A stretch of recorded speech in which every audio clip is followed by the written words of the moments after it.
What is up, ladies and gentle nerds? It's your boy Graham, also known as HamHawks42 on the internet, and today we are overthinking MTG as we generally do. And with that, we're going to go ahead and look at a random magic card. I'm booting it up right now. I have never seen this before.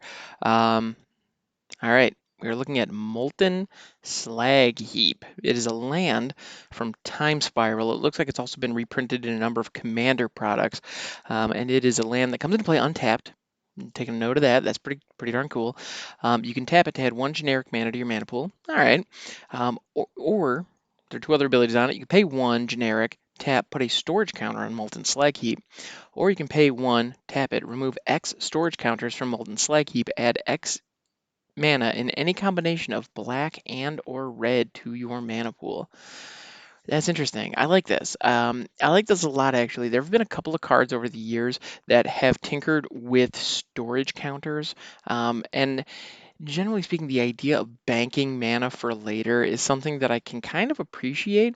The first instance of this, at least that I'm aware of, I think this may have been the first instance, but there's a whole sequence of cards called the mana batteries, and what they were artifacts that cost like three to put into play or something like that, and you could tap mana to put charge counters on them, or they may have been called storage counters, and then in later turns you could remove those counters to add mana to your mana pool. So the whole idea was if you have excess mana at the end of your turn, here's a place where you can like sink it and just straight up save it for later. Like the whole idea is just hold on to it for another turn. Now, Molten Slag Heap um, has a couple of things working against it. Um, well, but at the same time, like it's fine for what it does. So if I'm running a commander deck and it's running Rakdos and there are some expensive things like a dragon deck running Bladewing the Risen or something like that, where I'm gonna have to have a lot of black and red before too long. Or if I have a situation where I'm running something like Pestilence or Crypt Rats, which I know is a really bizarre, it's a weird pull, but I have a fond association with it. But in those situations where you can like sink a certain amount of mana later on and being able to just, but it has to be of a specific color, being able to just throughout the course of the game tick away one mana per turn just to have a more explosive boost later, that's not unplayable. There are a couple of situations though. There's a couple of things about it that are just kind of lands that don't work to their full extent when they first come into play are significantly worse than those that operate just fine when they first come in, which is why the tapped lands that like the tapped dual lands are throwaway commons that nobody cares about, but the dual lands that can come into play untapped are incredibly expensive chase rares, because that's how big of a difference it is. It's colossal. So the thing with Molten Slag Heap is it does come into play untapped. So if you already have the colored mana that you need in order to cast your spells, and you just need one more, Molten Slag Keep works just fine. So cool. Um, the only downside is you're only really able to get any benefit out of the extra abilities if you're running a situation where your curve is off. And that's a sign of maybe, well, it can be a sign of poor deck building. It isn't always. Sometimes the draw is just not in your favor. But a lot of you don't want to have excess mana left over at the end of a turn, generally. And so it would have to be a pretty weird strategy where you'd really be able to leverage this to its full potential. Um, yeah, and the other thing about it is you need to get it down early. If you get this, like if you top deck this late in the game, it's like it's a real feel bad, because you just don't have any kind of benefit. Now, the other situation where I can see this being somewhat useful is in decks that run a lot of proliferate. Like if I saw somebody drop this in like an Atraxa deck, I wouldn't be mad. I'd be a little confused, but I wouldn't be mad. There are better options, but the thing is, you can throw one storage counter in it and just proliferate the snot out of it, and you get a return on that. It's not wonderful, but yeah, it's not bad. It could be a whole heck of a lot worse. Um, yeah, so there's a series of other storage counter lands that I'm aware of that came into play tapped with two storage counters on them, and you could remove a storage counter and get two mana of a particular color. So those were an interesting twist. or no, they were depletion counters. That was it. And when they ran out of depletion counters, they just didn't produce any mana anymore. So they ramped you like they were a little burst of speed, and then they just petered out. Molten Slag keeps the exact opposite. So it gives you 0 colored mana when it first comes in. It gives you some generic, but if you're using that generic mana, you don't get to tuck anything away. The other problem is you effectively have to pay 2 mana to save 1 for a later turn. And now that I'm looking at that, I'm realizing that maybe this isn't as playable as I had thought. Because in order to put a storage counter on it, you have to pay 1 mana. And so that could be from some other source. And then you also have to tap Molten Slag Heap. Now, Molten Slag Heap is one of your lands. It is producing you mana. So if all of a sudden it can't produce you mana and it soaks up a mana from somewhere else, you're then effectively paying 2 in order to just bank 1 for a later turn. That is a crappy investment. The interest rate on that is just really, really high.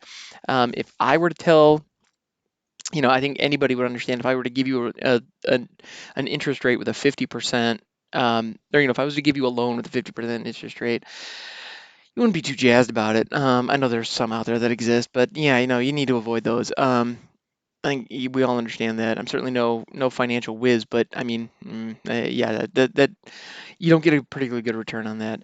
So unless you're running situations where you can cheat counters onto it, you're really not going to see much value here. But even then, the land slots in all of your in all of your decks, the number of lands you have is limited, and so you need to make them count. And Molten Slag Heap also is it's really suffering from the fact that it's in black and red. Because when you're dealing with black, you have things like Urborg and Cabal Coffers that are just some of the most insane mana ramp in the game. And then, like, so to be the like budget basement version of that, that's a pretty bad spot to be because it's going to get outshone all day, every day, without fail. Yeah, this is just not worth it. Now, okay, so functionally it's not great. One thing I can appreciate though is looking at the card itself. The artwork is gorgeous. So I'm not exactly sure what plane this takes place on, but I think it's Dominaria. I think we're in Shiv here. And the reason that I think that is because part of the slag heap, you'll notice that in the artwork itself, there is a lot. Here, I'm gonna go ahead and zoom in on this. That's a little too far. There we go.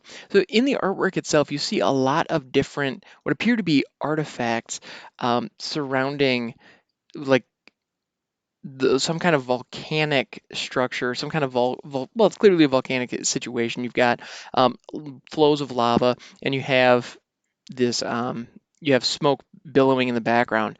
So, all right, cool. There's some stuff going on there, but there's one structure in the background that looks very familiar to me specifically. There are some other structures, some of them that appear to be skeletal in nature, and some that look like insects. So they look like they might be like Phyrexian walkers or Phyrexian creatures of some sort. Which them being, they're partially made out of metal, so them being like melted down in a forge kind of situation. All right, that makes sense. Um, but this particular structure in the background looks very similar to the ship that was opposed to the Weatherlight for a long time, or that was like the nemesis of the Weatherlight. I believe it was called the Predator flagship. I don't know enough about the lore to really be aware of it, but I do know that there was a 5-drop artifact from back in the day that frickin' ruled.